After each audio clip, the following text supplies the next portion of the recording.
3 step भी करते रहना और सुनते रहना। चलिए, कल हमने क्या देखा था, याद है कुछ? क्या सिखाता था? इंटेंसिटी। हाँ, IESM के बारे में सब समझाया। वो तो याद रहेगा ना, वहाँ तो रहते हैं इसलिए IESM तो रहेगा यार। यूनियन पता बेटा कैसे बनता है? इसका कैसे बनता है?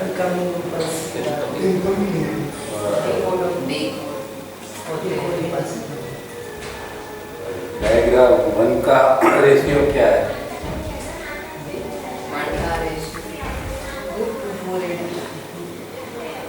2:4:2 और डायग्राम 2 का 5:2 हाँ हाँ 5:2 अकेला नहीं बोलने का, नॉन एस्टेब्लिश। और 3:8 क्या एस्टेब्लिश? 5:2 हाँ, पहले 2:4:2। हाँ, इन दोनों के बीच में फ्लक्चुएशन रहता है।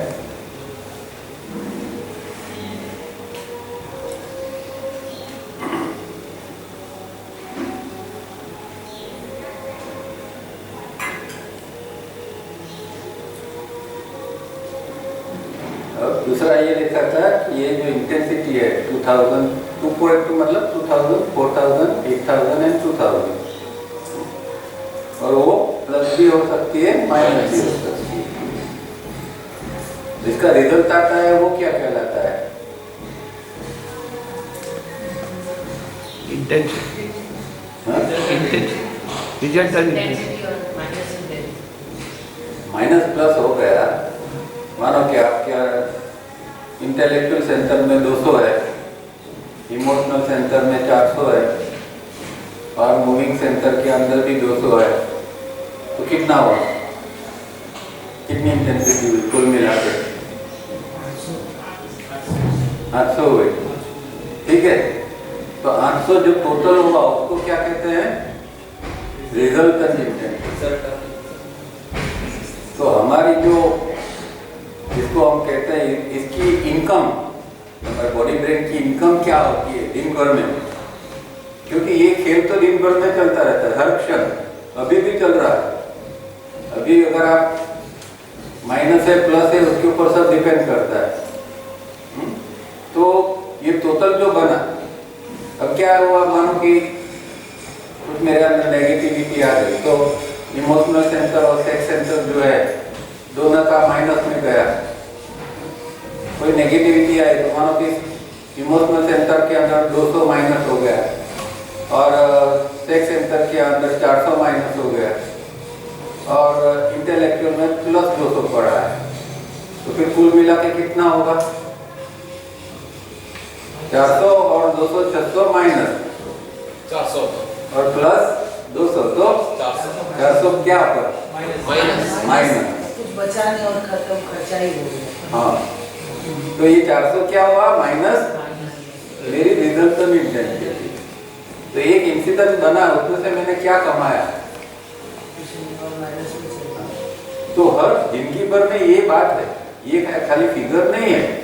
इसके पीछे तावड़िया जी क्या समझाना चाहते हैं कि भाई आप किस तरह जी रहे हो, जिस तरह जी रहे हो इसके मुताबिक आपका ये जो है रिजल्ट आने वाला है, रिजल्टेंट इंटेंसिटी।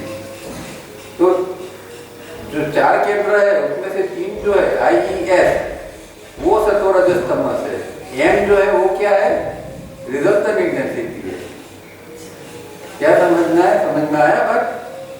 सत्वरजस तमस, तो इसके लिए तो 3 ही केंद्र चाहिए, तो 4 केंद्र क्यों दिया उन्होंने? चौथा केंद्र है वो टोटल प्लस माइनस वाला है।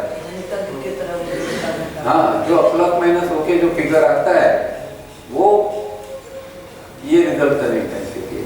हालांकि मूविंग सेंटर की अपनी भी इंटेंसिटी बनती है, क्योंकि जैसे हम चलते हैं, दौड़ते हैं, तो उसके अंदर स्पोर्ट्स करते हैं तो उसकी होती है, पर वो आफ्टर ऑल इसके अंदर काउंट हो जाती है प्लस माइनस के अंदर, और फिर जो फाइनल फिगर रहता है वो रिजल्टेंट इंटेंसिटी। तो ये हमें क्यों हमेशा अवेयर रहना चाहिए जिंदगी में, क्यों हमेशा हमें एक जागृति पूर्वक जीना चाहिए कि गलत ना हो जाए। तो गलत होगा तो क्या होगा, रिजल्ट माइनस आएगा। अब ये चीज जो है वो जिंदगी भर का टोटल है। अब चलो ये तो दिन भर की बात हुई, तो हर जना जैसे अकाउंटेंट बैलेंस शीट बनाता है तो इतना ये हुआ, इतना ये हुआ, तो ये हमारे रोजाना एक प्रकार की बैलेंस शीट है। अगर आप दिन भर में देख लोगे, आप ऊपर से भी रात को सोते समय कि भाई आज मैंने क्या किया, कमाया या घाटा किया दिन भर का, तो अगर याद आएगा कि हाँ मैं 4-5 बार तो नेगेटिव हो गया था, 1-2 बार जरा अच्छी फीलिंग आई थी, बाकी तो सब दिन भर में यही चलता रहा, तो रात को सोते समय समझ लेना कि आज दिन घाटे में गया, बराबर। वो दरवाजा बंद कर देना। अब ये एक दिन का हुआ, इसी तरह आप महीने भर का टोटल निकालोगे, भाई एक महीना ये कैसा रहा। चलो जरा घूमने गए थे, जरा अच्छा हवा पानी था, जरा मूड अच्छा था, तो थोड़ा प्लस लेके आए, और कहीं और कुछ हो गया तो फिर माइनस। तो महीने की एक कमानी क्या है उसका ये आएगा। इसी तरह साल भर की कि ये साल मेरा कैसा गया ओवरऑल, तो उसमें हम ये कर सकते हैं। और लास्ट में जिंदगी का, अब आदमी जब मरता है तो वो प्लस से मरता है कि माइनस से मरता है, इसके ऊपर बहुत सारा आधार है नए जन्म का। कैसे जगह पर आज जन्म लोगे, कैसे माँ बाप होंगे, कैसा माहौल होगा, वो लोग धार्मिक होंगे, स्पिरिचुअल होंगे, या कुछ ऐसे गड़बड़ वाली जगह होगी। क्योंकि जो हमारी अंतिम स्थिति है, उस समय की जो हमारी स्थिति है, उसके मुताबिक ही हम दूसरे जन्म में फिर जाएंगे। तो इस जन्म में पूरा आधार है कि आपका नेक्स्ट जन्म कैसा होगा, आपके हाथ में है। ये कोई भगवान कोई तय नहीं करता है कि भाई तुम्हें कहाँ जन्म लेना है, ये माँ बाप ये वो, भगवान नहीं ये तय करता है, ये हम ही तय करते हैं। और किस तरह हम जिंदगी जीते हैं इसके ऊपर इसका आधार है पूरा, समझे। ये कितनी इम्पोर्टेंट बात है। अगर ये समझते हैं तो हमारी जिंदगी सुधर जाती है कि क्यों हम गलत जीते हैं। ये गलत जीते हैं तो आज तो हमारी बिगड़ती है, पर हमारा पूरा भविष्य ही बिगड़ता है। कितनी गलत बात होती है, जब हम गलत तरह से जीते हैं तो हमारा भविष्य को भी बर्बाद कर देते हैं। तो इसीलिए हमें हमारी आज को सुधारना है। आज अगर सुधरेगी तो कल भी सुधरेगी, और जो आने वाला फ्यूचर है वो भी सुधरेगा। ये बात दिमाग में फिक्स कर लो कि अल्टीमेटली हमारा लाइफ और कुछ नहीं है, ये प्लस माइनस का ही खेल है। इतनी इंटेंसिटी, ये तावड़ियाजी ने एक साइंस डेवलप किया है ताकि हमें समझ में आए। क्योंकि अभी का माइंड हमारा है थोड़ा साइंटिफिक माइंड है। पहले के जमाने में सत्व रजस तमस की बात करते थे कि भाई जरा सत्व बढ़ाओ, ये करो वो करो सत्व। बात तो यही है, पर मरते समय सत्व कितना है या रजस कितना है या तमस कितना है, बात यही है। पर तावड़ियाजी ने जरा जुदे ढंग से बताया। तो अभी हमें तय करना है कि किस तरह में जीना है। ये पूरा जीवन अगर ऐसे ही ये कर देंगे और माइनस आएगा लास्ट में तो बेकार हो जाएगी जिंदगी।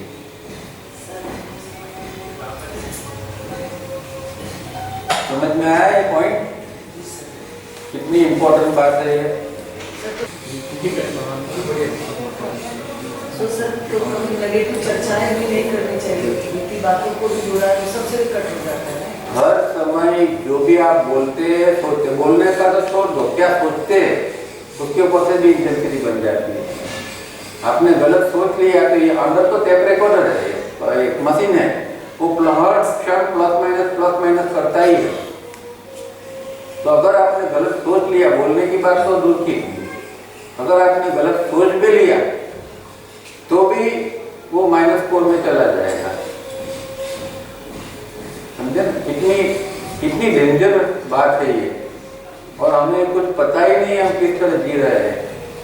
एक अंधा आदमी जैसे चल रहा है इस तरह हम जी रहे हैं, और कितनी सारी दिन भर में इस तरह के माइनस स्कोर हम जमा कर लेते हैं जाने अनजाने में। हमें पता ही नहीं चलता कि कितना माइनस स्कोर हमने जाने अनजाने में इकट्ठा कर लिया। कितनी ये बात कितनी इम्पोर्टेंट है, लोग समझते नहीं। और ये नहीं है कि चलो एक खाली इस जीवन का हो तो चलो समाप्त कर दो। ये तो फ्यूचर में वही बात दोहरा के आएगी, वही सारी सिचुएशन, ये चेहरे बदल जाएंगे दूसरे जन्म में, पात्र बदल जाएंगे, बात तो वही की वही रहेगी, समझे? बात वही की वही रहेगी, घटना वही दोहरा के वापिस आएगी। तो कैसा जीवन जी रहे हैं हम? बहुत हमें इस बारे में सोचना चाहिए कि भाई मैं किस तरह मेरे जीवन को व्यवस्थित करूं ताकि मेरा आने वाला जीवन भी सही करूं। अब यहाँ मेरे अंदर गड़बड़ी चल रही है तो वो आगे भी वो गड़बड़ी को वो कैरी फॉरवर्ड ही करे।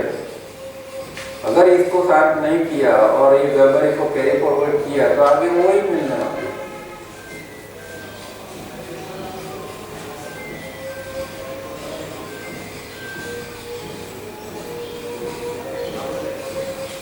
और ये इसको क्या कहते हैं? 2000 4000 है क्या? वो इंटेंसिटी कहते हैं। वो क्या है? क्या इकट्ठा होता है? बोला ना क्या मैंने? 2000 इकट्ठे क्या, माइनस में 2000 है, प्लस में 2000 है, क्या है चीज? क्या है वो? इम्पल्स विचार तो वो तो यूनिट अंदर प्रोसेस होती है तब इम्पल्स और विचार होते हैं। यूनिट, हाँ, यूनिट ऑफ एनर्जी। ये एकम है, यूनिट है कि भाई मेरा प्लस 2000 हुआ तो क्या हुआ? मैंने 2000 यूनिट ऑफ एनर्जी एक्वायर की, या माइनस हुआ तो 2000 यूनिट ऑफ एनर्जी चली गई मेरी। स्कोर है ये। तो ये स्कोर जो है हमेशा इस तरह प्लस माइनस चलता रहता है। इसीलिए हमें अंदर से ध्यान रखना चाहिए कि हमारा विचार किस तरह चल रहा है। अब इसके ऊपर सारी चीज डिपेंड है। अभी हमारे अंदर कोई डिसीज आता है, अंदर कोई रोग आ गया, इसका कारण क्या है?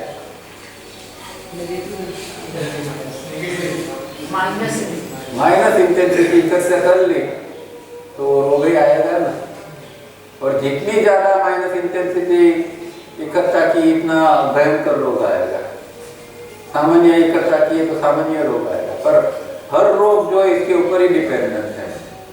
कोई ऐसा रोग नहीं है सिवाय के फिजिकल थोड़े छोटे मोटे होते हैं, खांसी सर्दी हो गई है, एटमॉस्फेयर का, वो अलग है।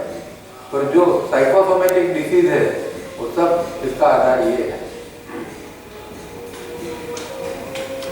ये रोग सब कर्मों से रिलेटेड नहीं, ये कर्म की बात है। आप पुरानी सोच को जरा बदलिए। आप कर्म शब्द जो है वो इतना हमें मिसगाइड करता है क्योंकि बहुत गलत ढंग से सब लिखा हुआ है। अब नए ढंग से सोचना शुरू करो। ये कर्म की ही बात है। रिजल्ट मिल रहा है मतलब क्या? आपके अंदर नेगेटिव इंटेंसिटी जमा हुई तो आप गलत कर्म ही करोगे कि अच्छा कर्म करोगे? तो बात तो यही है ना। पाप पुण्य जैसा ही हो गया। हाँ, वो पुराने शब्द थे। पाप पुण्य, फिर जरा डराने के लिए स्वर्ग नर्क, जरा लालच देना है तो स्वर्ग की बात करो, डराना है तो जरा नर्क की बात करो। इसको ऐसा चित्रगुप्त का चोपड़ा जैसा भी बोलते थे। हाँ, उसको ये सिंबॉलिक लैंग्वेज। हाँ, वो चित्रगुप्त कोई बैठा है ऊपर और हमारा हिसाब किताब ले लिखा है। पर यहाँ तो सब ऑटोमेटिक ही हो रहा है। यही चित्रगुप्त है अंदर, हर एक का इंडिविजुअल चित्रगुप्त है। ऑटोमेटिक चैनल पे लगा हुआ है सब, मशीन है अंदर, रख लिया है भगवान ने। और इसीलिए भगवान भी फ्री है। हम मानते हैं कि भगवान हमारी बातों में इन्वॉल्व है, हम भगवान ने ये दुख मुझे दिया है, भगवान को मैं प्रार्थना करूंगा तो मेरा दुख ले लेगा। भगवान कुछ नहीं करता, भगवान तो न्यूट्रल है। वो तो सेठ सैया पर सो गए आराम से, आपको जो करना है वो करो, मैं जरा आराम कर रहा हूँ। सब आपके हाथ में दे दिया, आपके हाथ में है क्या करना है, आपकी कल आपकी आज सब आपके हाथ में है। भगवान इन्वॉल्व नहीं होता इंडिविजुअल मैटर के अंदर, उसको फुर्सत नहीं है, ये प्रॉब्लम है। गंभीर बीमारियां में नेगेटिविटी की वजह से 100% गंभीर हो या थोड़ी कम गंभीर हो,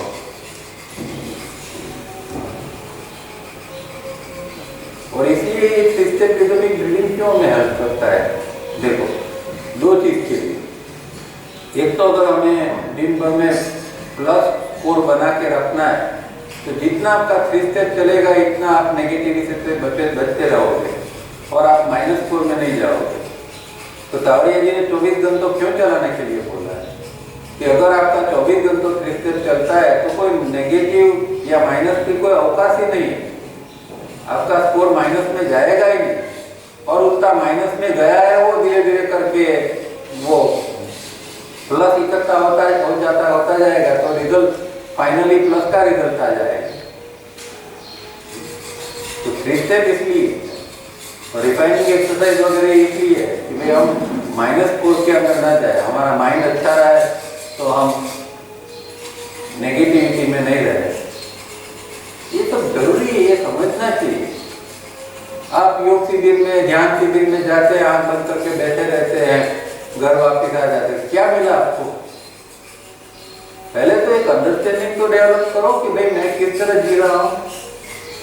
ध्यान तो बात की बात में है, मैं ध्यान करता हूँ पर दिन भर मेरा यही चल रहा है, स्कोर तो माइनस में ही जा रहा है, तो क्या फायदा ये ध्यान का, ये भजन कीर्तन का, ये पूजा पाठ का। अगर कोई पूजा पाठ, कोई भजन कीर्तन, कोई ध्यान मुझे मदद नहीं करता है मुझे प्लस स्कोर के लिए, तो फायदा क्या हुआ? मुझे तो लेना देना है प्लस स्कोर से, यहाँ से जिस तरह मिले मुझे प्लस स्कोर इकट्ठा करना है, बराबर है। तो सबसे आसान तरीका रिदमिक ब्रीदिंग है, इससे सबसे आसानी से हम स्कोर को इकट्ठा कर सकते हैं, क्योंकि वो धीरे धीरे करके हम 24 घंटों तक ले जा सकते हैं।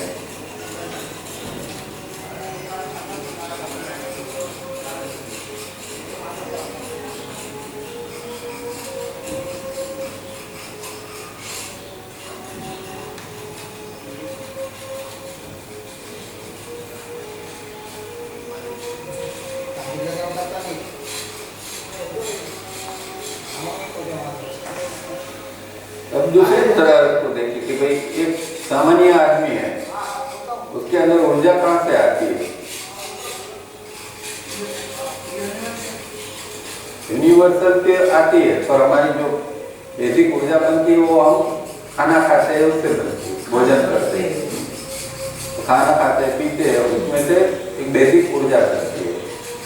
उसमें से वो ऊर्जा, वो फिजिकल ऊर्जा है, उसमें से ही क्रूड फॉर्म में इमोशनल ऊर्जा बनती है। तो हमारा भाव है वो भी हमारा भाव शुद्ध नहीं है, वो क्रूड फॉर्म है। तो इमोशनल ऊर्जा और सेक्स ऊर्जा, ये दोनों ऊर्जा हमारे ग्रॉस फूड से बनती है। अब इस ऊर्जा को हमें शुद्ध करना है, चैनलाइज करना है, क्योंकि योग की जरूरत यहाँ पड़ती है कि खाना खाया उससे तो ऊर्जा प्रकृति ने बना लिया हमारे अंदर डेली, इमोशनल ऊर्जा ये सब हो गया। अब उस ऊर्जा का हमें रूपांतरण करना है, उस ऊर्जा को हायर ऊर्जा में ले जाना है, तब जाके सब प्लस में स्कोर जाएगा। तो उसके लिए फिर हमें ये योग करना पड़ता है। तो 2482 वाले के अंदर हमेशा खुराक से जो ऊर्जा बनती है वही होती है, उसको क्रूड ऊर्जा कहते हैं, क्रूड एनर्जी।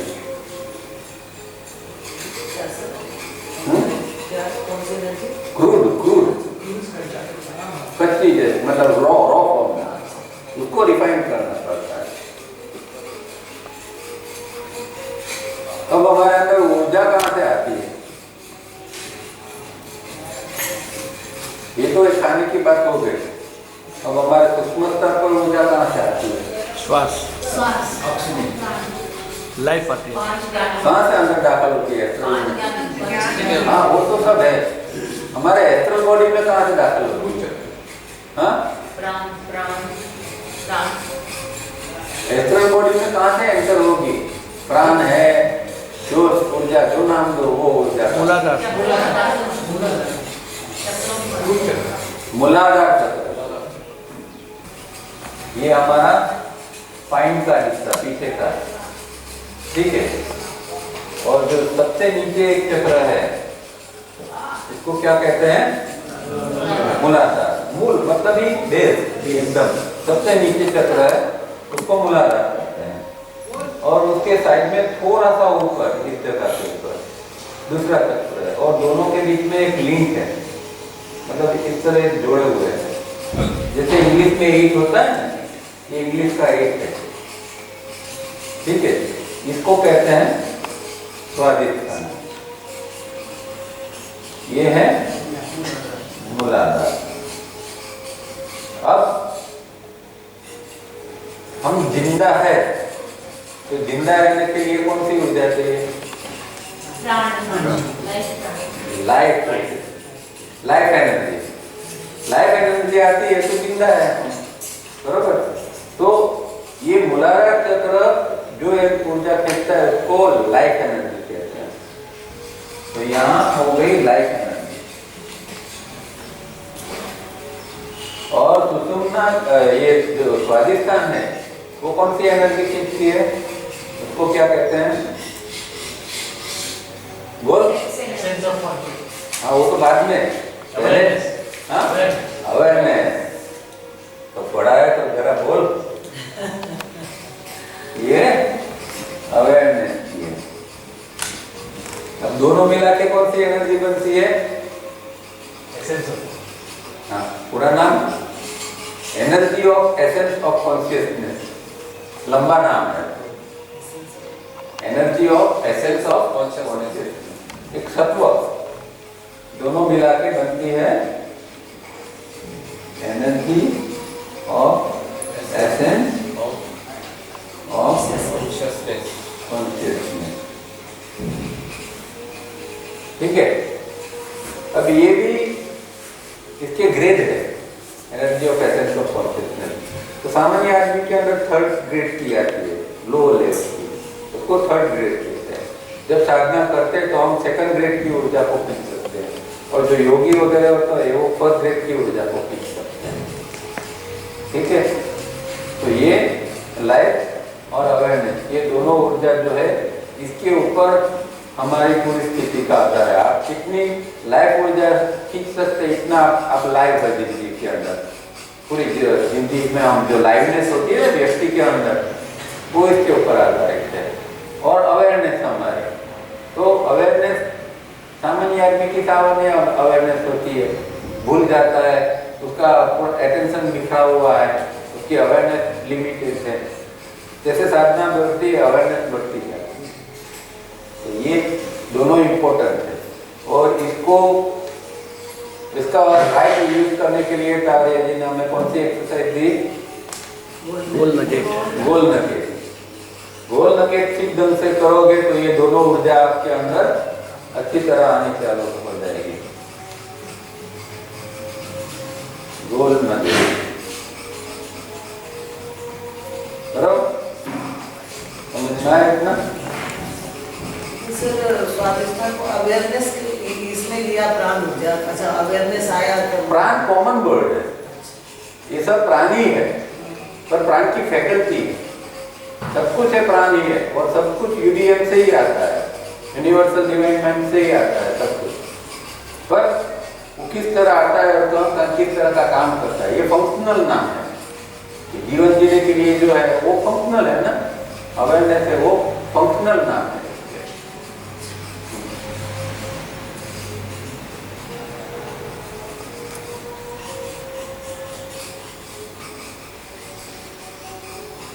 और कल हमने ये तो देख लिया, इनकमिंग इंपल्स आता है।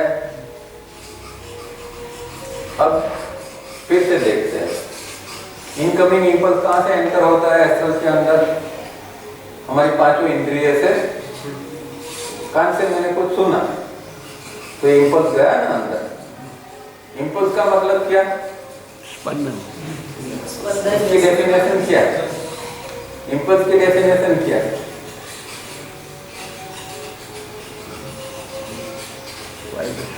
प्रकृति में तो ऊर्जा है ना। Smallest unit of energy that is impulse. जो अंदर आता है एक कौन सा, एक छोटा सा कौन जैसा आता है, स्मॉलेस्ट यूनिट। प्रकृति में तो पूरी ऊर्जा भरी है, एकदम छोटा सा चीज आती है उसको इम्पल्स कहते हैं। और उसकी स्पीड क्या है? स्पीड क्या है उसकी? 120 बराबर। अब 5 इंद्रिय से वो आया और कहाँ फिर एस्ट्रम में कहाँ से जाता है? मूलाधार से। वो एंटर हुआ इम्पल्स, यहाँ से ट्रैवल करके। अब क्या है कि मानो कि ये सुषुम्ना नाड़ी है। अब सामान्य आदमी की ये सुषुम्ना नाड़ी जो है वो बंद होती है, क्योंकि यहाँ मूलाधार के पास में एक वाल है, वो ब्लॉक कहते हैं। और दूसरा यहाँ जो ब्रेन है जो हमारा, वहाँ एक दूसरा वाल है। ये दो वाल है, 2-वे स्विच जैसा है। तो पंखे की घर में 2 जगह स्विच होती है ना, यहाँ से भी चालू करो, यहाँ से भी करो, डबल स्विच। तो ये 2 2-वे स्विच जैसा है, मतलब एक वाल बंद होता है तो दूसरे को चालू रहना पड़ता है। अब ये सुषुम्ना के नीचे का वाल जो है वो तो बंद है, जन्म से बंद है, ठीक है। तो अब इम्पल्स आया, उसको ऊपर ब्रेन में जाना है तो कहाँ से जाएगा फिर? उसका रास्ता तो बंद है। बोलो। तालुका से ऊपर, तालुका पर कहाँ से जाएगा? नीचे से मूलाधार आ गया, नाड़ियों से जाएगा, ईड़ा पीड़ा नाड़ियों से। ईड़ा पिंगला। और ईड़ा पिंगला किस तरह है? इस तरह सुषुम्ना के ऊपर ज्वाइंट हुई है। वो दोनों नाड़ियां ही कहलाती है ना सर? हाँ, ईड़ा और पिंगला। 72,000 नाड़ियां है। इसमें से प्रमुख 3 है, ईड़ा पिंगला सुषुम्ना। ऐसे तो 10 है इम्पोर्टेंट, और ये 10 एकदम इम्पोर्टेंट। तो अब इम्पल्स आया, सुषुम्ना में तो जा नहीं सकता, तो कहाँ से जाएगा? ईड़ा पीड़ा। ईड़ा और पिंगला नहीं, या तो ईड़ा से जाएगा या पिंगला से दोनों जाएगा, एक से जाएगा। इसीलिए जब ये कहते हैं बंद करें, हाँ, इम्पल्स का एक बताइए, स्मॉलेस्ट यूनिट ऑफ एनर्जी।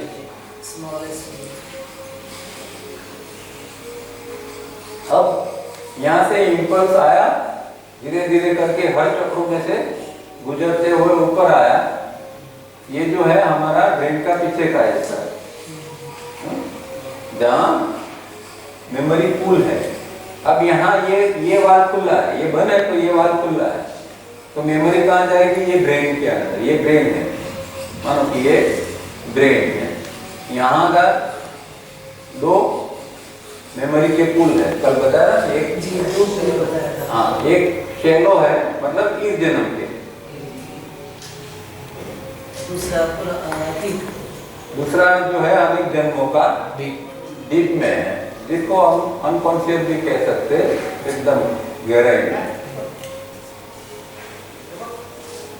अब क्या हुआ? इम्पल्स आया अंदर। अब सेलों में क्या है? सेलो मेमोरी में क्या है? हमारी ये लाइफ की यहाँ पर क्या है? क्या कहते हैं पूरा नाम? इनकमिंग इम्पल्स किसको मिलता है? मेमोरी को, मेमोरी पैटर्न, मेमोरी पैटर्न, शब्द बोलो ना। मेमोरी पैटर्न मुझे ऐड करना पड़ रहा है। वो मेमोरी पैटर्न। मेमोरी पैटर्न यहाँ क्या पढ़ा है? Memory pattern. क्यों? मेमोरी और मेमोरी पैटर्न में क्या फर्क है? पैटर्न मीन्स एक पर्टिकुलर, हाँ, संस्कार अंदर भरा हुआ है। वो तो है। पैटर्न कैसे बनती है? लगातार सेम चीज रिपीटेडली होती है जो चीज रिपीट होती है वो पैटर्न बन जाती है। अब इम्पल्स यहाँ से आया है किसी एक्सवाइजेड का, जैसे कि मैं एक ट्री को देख रहा हूँ, एक पेड़ को देख रहा हूँ, उसका इम्पल्स अंदर आया है, यहाँ से यहाँ गया। अब यहाँ से लोग मेमोरी में क्या पढ़ा है? वो ट्री का मेमोरी पढ़ी है ना, मेमोरी पैटर्न है वो ट्री की। तो क्या होगा? दोनों का इस एरिया में मिलन होगा। यहाँ से मेमोरी निकलेगी 3 की, और यहाँ से इम्पल्स ऊपर आया 3 का, ये दोनों हो गए। अब जैसे कल मैंने बताया था, इस तरह दोनों अभी इलेक्ट्रॉनिक फॉर्म में ही है, अभी इसका विचार नहीं बना है। सारे इसको कहते हैं नेगेटिव। नेगेटिव मतलब फिल्म पिक्चर बनती है तो पिक्चर में पहला हिस्सा कौन सा होता है? नेगेटिव, काला और डार्क एरिया। काला डार्क जो पहले आती थी ना, हम देखते थे छोटे से तब, पुराने जमाने में। और फिर वो इसकी प्रोसेस होती है तो वो फिर पॉजिटिव बनती है। तो अभी यहाँ नेगेटिव तैयार होगी पिक्चर का, पर अभी हमारे माइंड को पता नहीं है कि एग्जैक्ट क्या है। अब इसके लिए क्या आगे की प्रोसेस होनी जरूरी है। अब ये हिस्सा है, इसको क्या करेंगे? मीटर ISM, तुम्हारा सेंटर का नाम ISM यहाँ है, ये एरिया फ्रंटल लोब। कहते वो ग्रे मैटर में ये चारों हैं। नहीं, वो शब्द भूल जाओ। यहाँ क्या है, इसको एरिया को क्या कहते हैं? ISM एरिया को क्या कहते हैं? ब्रेन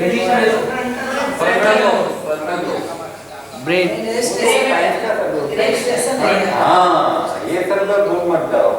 इसको क्या कहते हैं?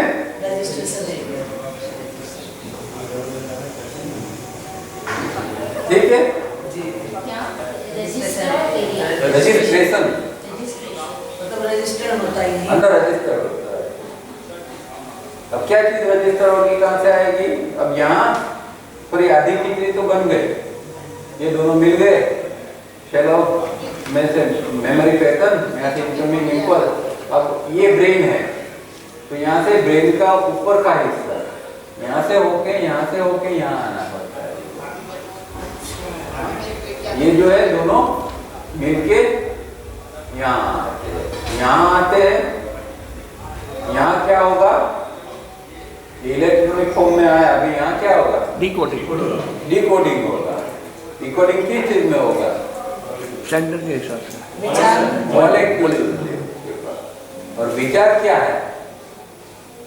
विचार की ग्रुप ऑफ मॉलिक्यूलर।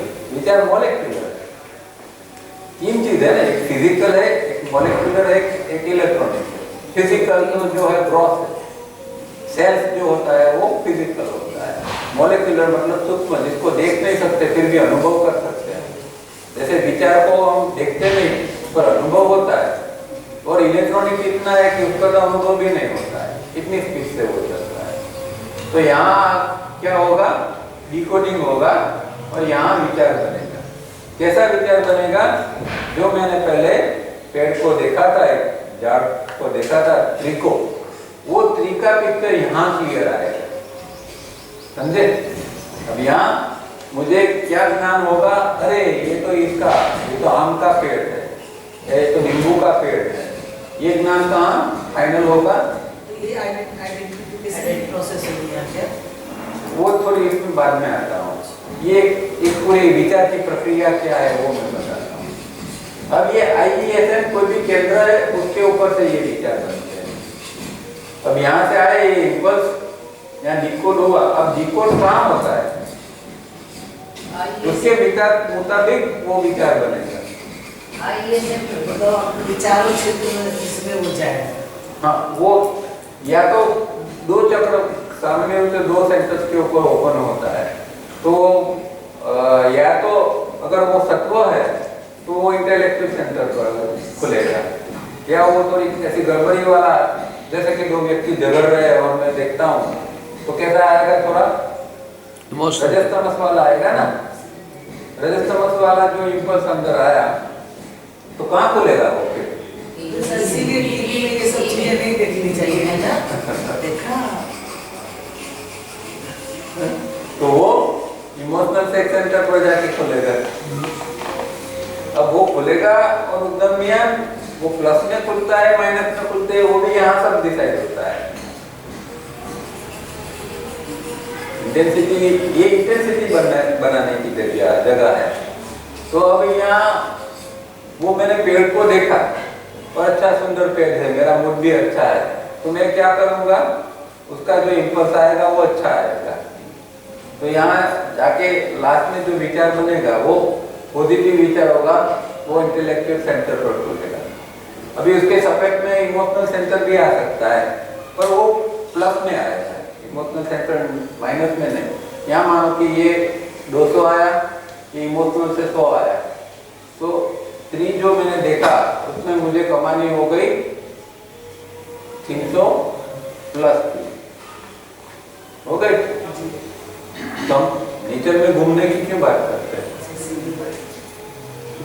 जब आप शांत दिमाग से नेचर को एंजॉय करते, सूर्यास्त को, सूर्योदय को, पक्षियों के आवाज को, ये सब क्यों जरूरी है? आपके अंदर ये प्लस इंटेंसिटी बनाएंगे, बराबर? तो इस तरह विचार बनते हैं, इंटेंसिटी इस तरह बनती है। पर प्रॉब्लम क्या है कि ज्यादातर ये इंटेलेक्चुअल का इसमें बहुत ये होता है, ये इमोशनल और सेक्शन पर ही ज्यादातर विचार खुलते हैं, और वो कभी कभार अच्छा होता है तो थोड़ा प्लस इंटेंसिटी बना लेते हैं इमोशनल सेक्स से, बाकी तो झगड़ा वाले ये होता है तो वो माइनस इंटेंसिटी बना। और ये जो है प्लस माइनस होके रिजल्ट इंटेंसिटी बनता है। अब जो ये जो यहाँ से उसको ले जाने की प्रोसेस जो है उसको क्या कहते हैं? इम्पल्स को कौन ले जाता है? इसको क्या कहते हैं? हाँ, इम्पल्स का कैरियर कौन है? मीडियम तो आया अंदर, हीरा पिघला तो रास्ता है, वो कैसे ले जाए? आप यहाँ से चल के आया है, ऐसे थोड़ी बोल सकते, रास्ते से आप चले, रास्ता ने थोड़ी आपको ले आया। स्वर है, व्हीकल कौन है? वायु। कैरियर कौन है? स्वर, हाँ? स्वर, श्वास। रीढ़ की हड्डी है पीछे। एस्ट्रल बॉडी का माइंड को क्या कहते हैं? क्या कहते हैं? प्राण। प्राण बोलते हैं ना यहाँ पर। कल क्या सिखाया था? टीम बॉडी और टीम माइंड कौन से है? अभी ये बोल भी रहा है, फिर भी आप पकड़ते नहीं हैं। मनस, इसको ये शब्दों याद रखो, टर्मिनोलॉजी। जब काव्या जी के आगे पढ़ोगे तो ये सारी चीज आपको ये सुना होगा तो समझ में आएगा। तो मनस जो है वो इसको ये ले जाता है, वो कैरियर है, मनस के द्वारा ये चीज ऊपर की ओर। यहाँ पर कोई एस्ट्रल बॉडी काम करती है। ये एस्ट्रल की प्रोसेस है पूरी, ये पूरी की पूरी एस्ट्रल की प्रोसेस। मूलाधार से आया तो मूलाधार कहाँ है? हीरा पिघला कहाँ है? तो एस्ट्रल की प्रोसेस होती है। उसके बाद में फिजिकल भी होती है। अब साइंस को ये प्रोसेस पता नहीं है। साइंस तो क्या कहेगा, भाई आपने पेड़ देखा तो पेड़ का जो है वो आपकी आंखों के अंदर, पेड़ का पिक्चर आपका रेटिना के ऊपर पड़ा, रेटिना के साथ में आपकी नर्वस सिस्टम जुड़ी हुई है ब्रेन का। तो यहाँ जो पिक्चर आया उसका मैसेज ब्रेन में जाएगा कि ये कुछ मैं देख रहा हूँ, तो फिर ब्रेन में मेमोरी है कि हाँ ये पेड़ है, तो बस इतना एक रिकॉग्नाइज हो जाता है, वहां से फिर मैसेज आता है। अब कई बार कोई चीज करनी पड़ती है तो मैसेज ब्रेन में से इस तरह आता है, जैसे हम अग्नि को छूते हैं तो गर्मी लगी, वो मैसेज ब्रेन में गया तो ब्रेन से इमीडिएटली मैसेज आएगा, अरे हाथ हटा लो नहीं तो जल जाओ। ये फिजिकल प्रोसेस है, पर इससे पहले ये एस्ट्रल प्रोसेस होती है। ये इतनी सूक्ष्म कि अभी साइंस यहाँ तक नहीं पहुंचा है। तो ये हमारे ऋषि मुनि को ये सब अंदर से अंदर तक देख सकते थे, इसलिए ये सारी प्रोसेस उसको पता है। तो ये फिजिकल मनस को सर इंग्लिश में क्या बोलेंगे? मनस ही है, मैंने वहाँ भी मनस ही संस्कृत शब्द है। सर मनस और माइंड में क्या डिफरेंस? माइंड जनरल टर्म है, ये सब स्पेसिफिक चीज है। माइंड इन जनरल है, ये सारी चीज माइंड ही है। इसमें माइंड में क्या है? ISN है, विचार है, मेमोरी है। माइंड जिसको कहोगे तो आप क्या कहोगे? बुद्धि क्या है? माइंड बुद्धि वो सोचने का काम करती है, वो बुद्धि है। ये हुआ, इसके लिए आप अगर फिर सोच में आते हैं, मैं पेड़ देखता हूँ, फिर मैं सोचता हूँ कि ये क्या है, ये आम का है, किसका है। फिर मैं ये देखता हूँ कि इसके कितने बड़े फल है, ये खाने लायक है कि अभी कच्चा है। तो इंटेलेक्ट भी काम करती है, इंटेलेक्ट इसमें ऐड हो जाती है। विचार की प्रक्रिया तो यही है। ये तो सब नाम अलग अलग फैकल्टी के दिए हुए हैं, मन बुद्धि चित्त अहंकार, ये सब शब्द है, प्रोसेस यही है। तो इस तरह ये खेल दिन भर में हर सेकंड चलता रहता है।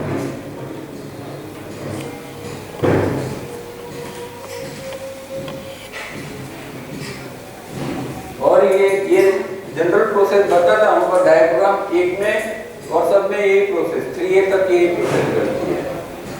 और अगर हम लोग ना किसी को बहुत तड़पता हुआ देखते हैं तो वो जो इमोशन हमारे अंदर आता है वो प्लस रहता है कि माइनस रहता है, कुछ रहता है उससे कि हम होता है हमेशा प्लस माइनस तो होगा ही, कोई न्यूट्रल नहीं होता है। कुछ चीज न्यूट्रल नहीं होती है, कुछ चीज ऐसे पूरी डेवलप नहीं होती है, वो अलग बात है।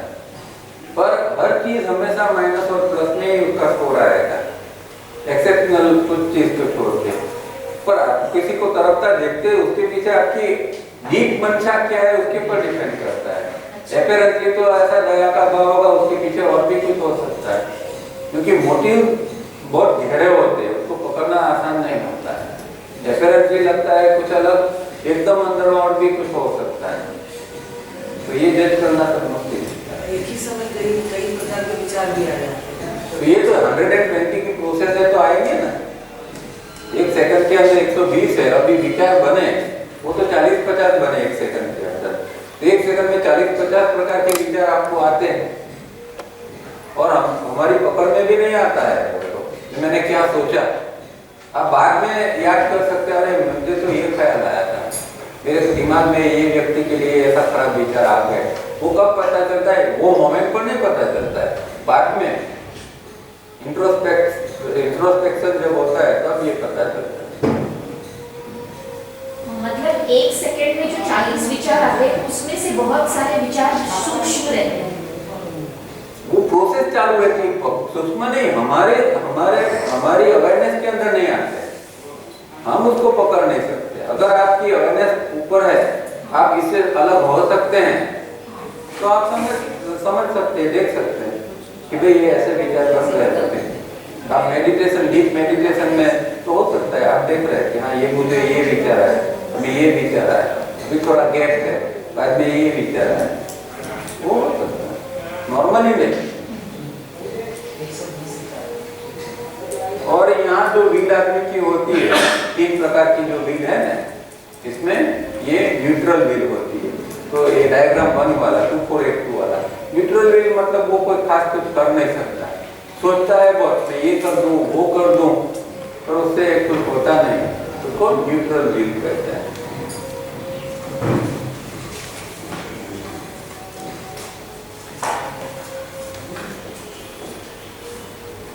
ठीक है, तो इसके बारे में भी समझाइए ना सर। इसको हम लोग न्यूट्रल बिल को अच्छा कैसे बना सकते हैं? जैसे मेरे में है वो न्यूट्रल बिल, मैं कुछ करना चाहती हूँ लेकिन कुछ कर नहीं सकती। 5 to 1 में जब पहुंचते हैं तो व्हील बदल जाती है, उसको क्या कहते हैं? Intellectual wheel. इंटेलेक्चुअल मतलब बुद्धि नहीं, ये सेकंड व्हील हो गई। जब आप 5 to 1 पर पहुंचते हैं तब इंटेलेक्चुअल। अब यहाँ ये व्यक्ति कुछ कर सकता है, वो सोचता है कि मुझे ये करना है। तो जैसे आप एक सामान्य साधक है जो रेगुलर डेली प्रैक्टिस करता है, सिंसियरली करता है, तो उसके अंदर इंटेलेक्चुअल व्हील डेवलप हो गई है। उसको अभी वो संघर्ष नहीं है, आज करूँ न करूँ, मन उसका रिबेल नहीं करता है, वो कर लेता है आराम से। तो ये इंटेलेक्चुअल व्हील हो गई। और जीवन में भी हर पर्सन के अंदर ये व्हील काम लगती है। कोई लाइफ में डिसीजन लेना है तो वो भी इंटेलेक्चुअल ये आपको मदद करेगा। और उससे भी ऊपर एक व्हील है, उसको क्या कहते हैं? स्पिरिचुअल व्हील तो अलग होता है, स्पिरिचुअल व्हील।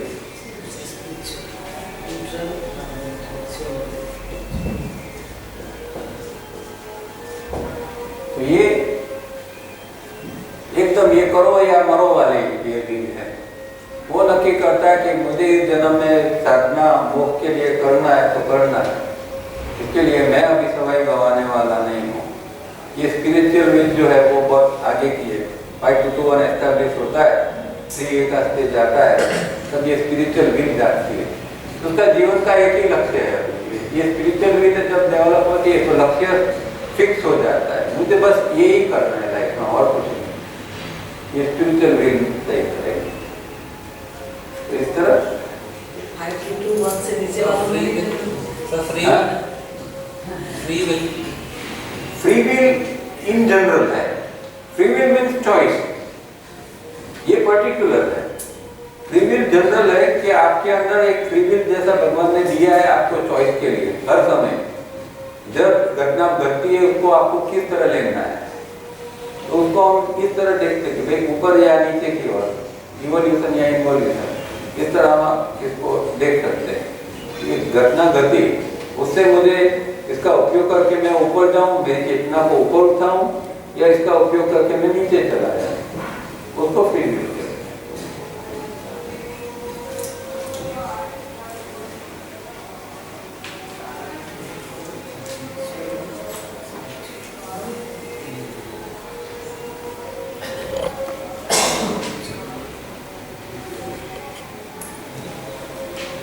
अब जो डायग्राम मन वाला होता है उसकी ज्यादातर ईडा इंपल्स से उसकी ज्यादा ईडा नाड़ी से इंपल्स उसका ज्यादा जाता है, और जो डायग्राम 2 वाला होता है उसकी ज्यादातर पिघला नाड़ी से उसकी इंपल्स ऊपर जाते हैं।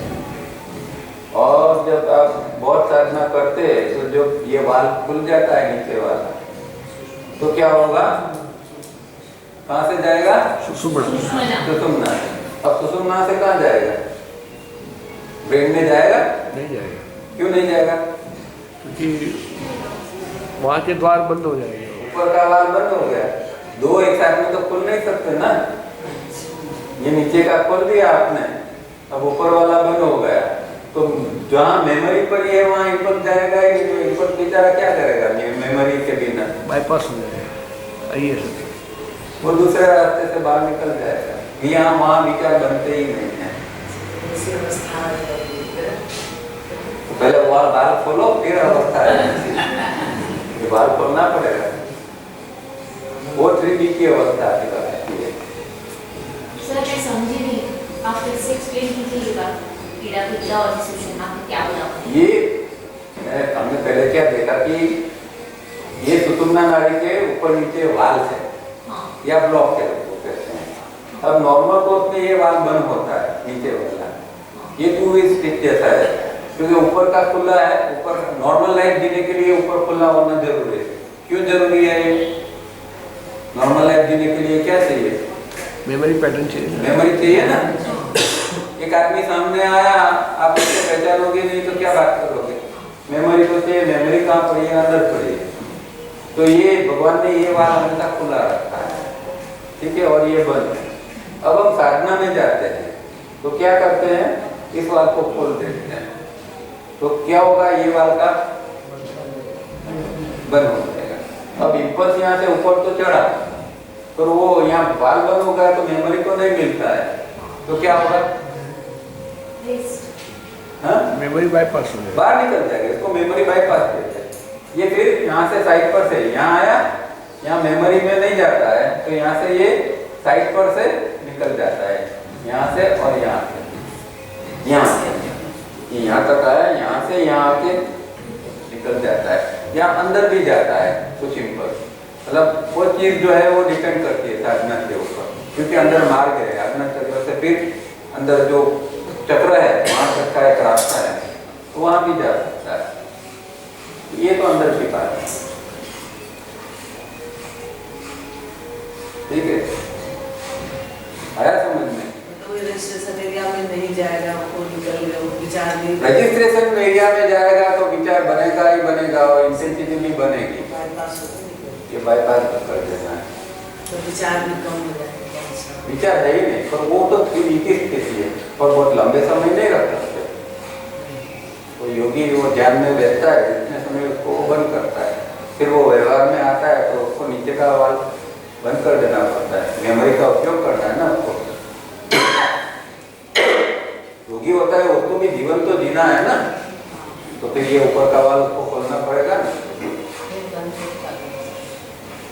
तो उसके कंट्रोल में सब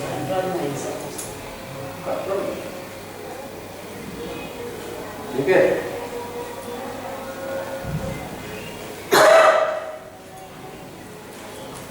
बनाया है चाय की हाँ, एक चाय की अदरक का मूवी पानी। आ गई। अदरक वाला। देखिए, किचन में है।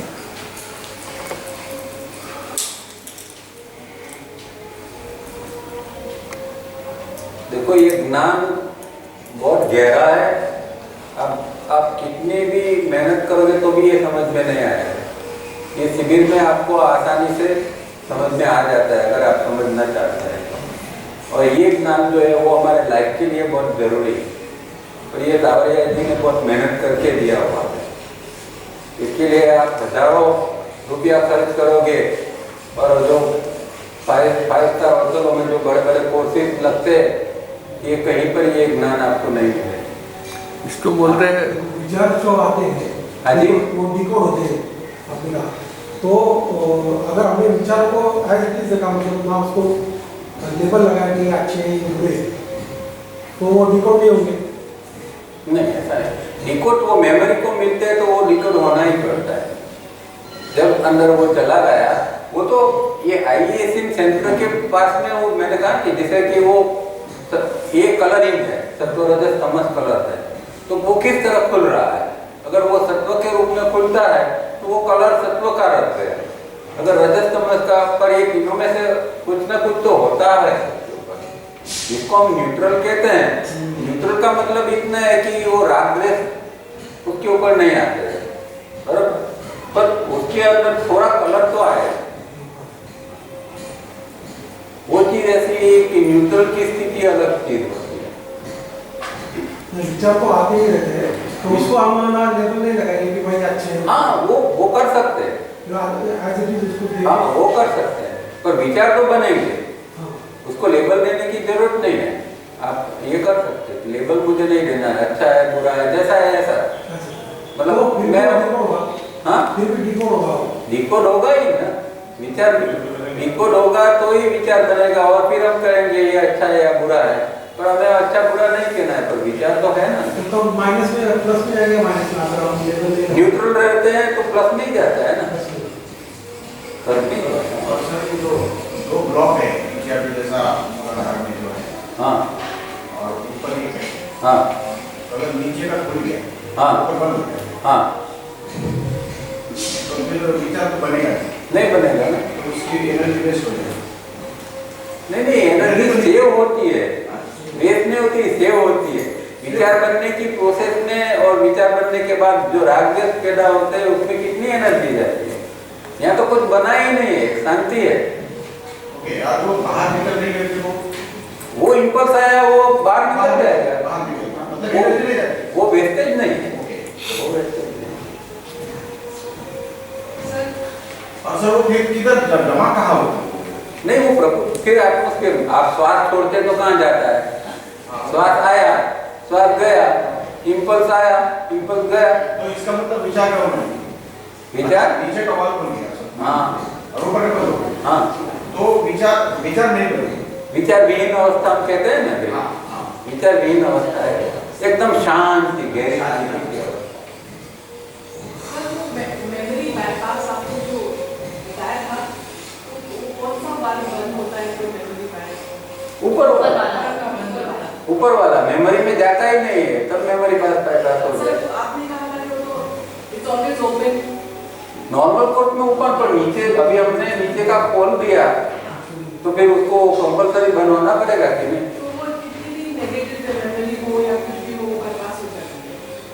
ये 2 वे स्विच है, एक ओपन होगा तो दूसरा बंद होगा।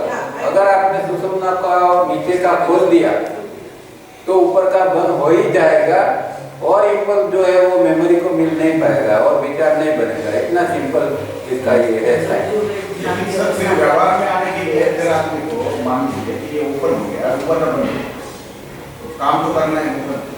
तो आप देखिए ना, मैं यही तो सब समझा रहा हूँ। ये 3A 3B ये क्या है? ये 3A जो है वहां तक ये वाल ऊपर का खुला रहता है, मेमोरी में जाता है। 3B में जब आप जाते हैं, ध्यान में जाते हो, तभी ये नीचे का वाल खुलता है, ऊपर का बंद होता है। व्यवहार में जब आप है उसको तो ये 3A का स्टेज कहते हैं।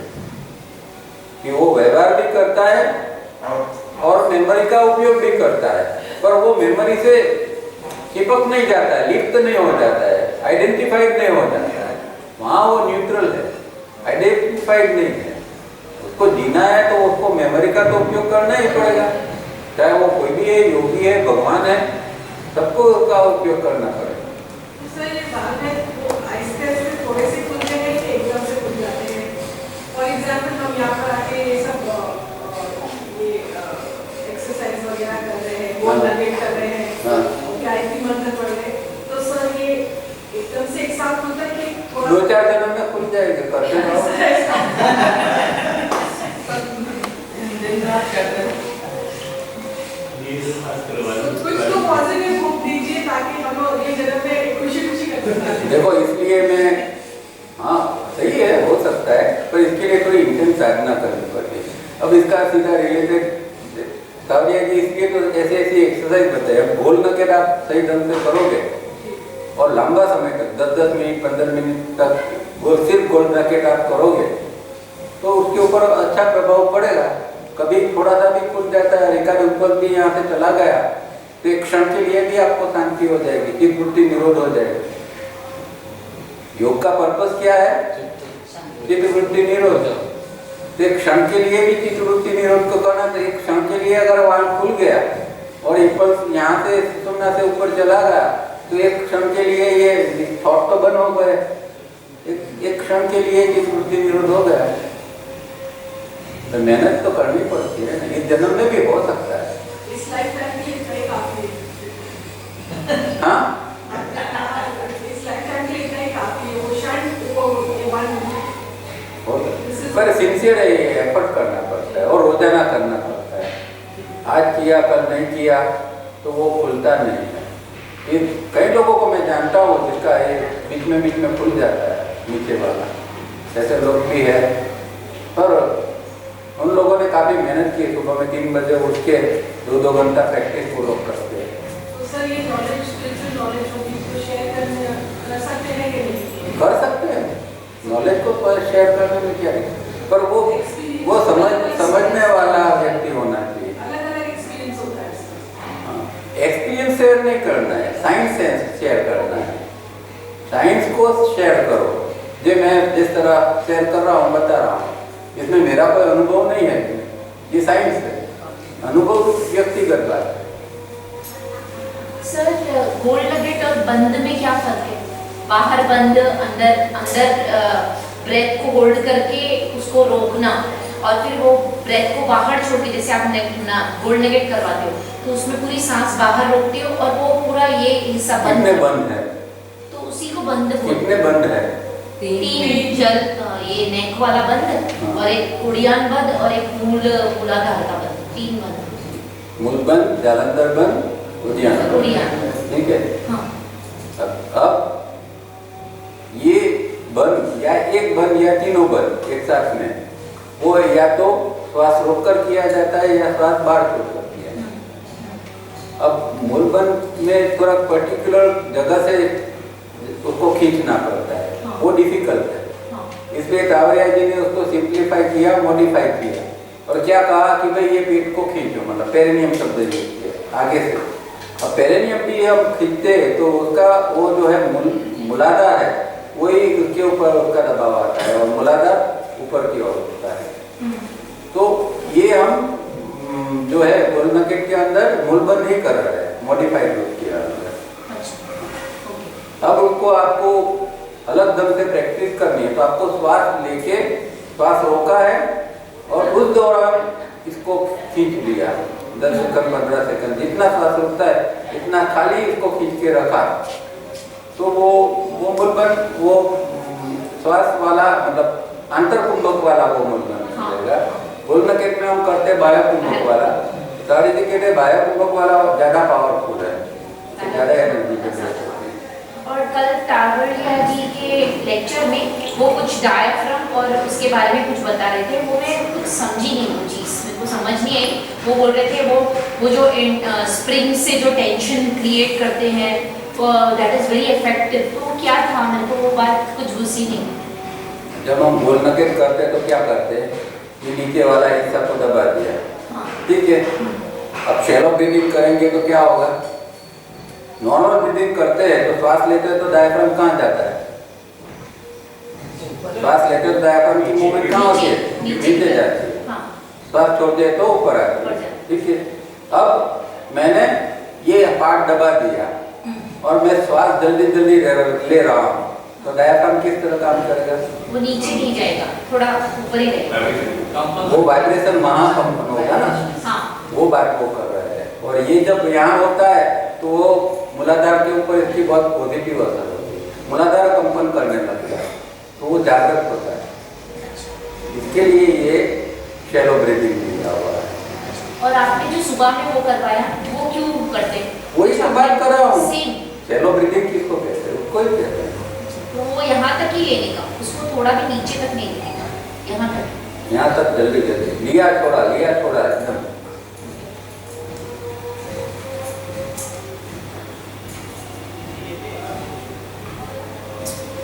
अच्छा। और सर किसी को इंटेंस साधना कौन कर सकता है? अगर किसी को करना हो तो रामनानी सर इसको रोज लेते हैं।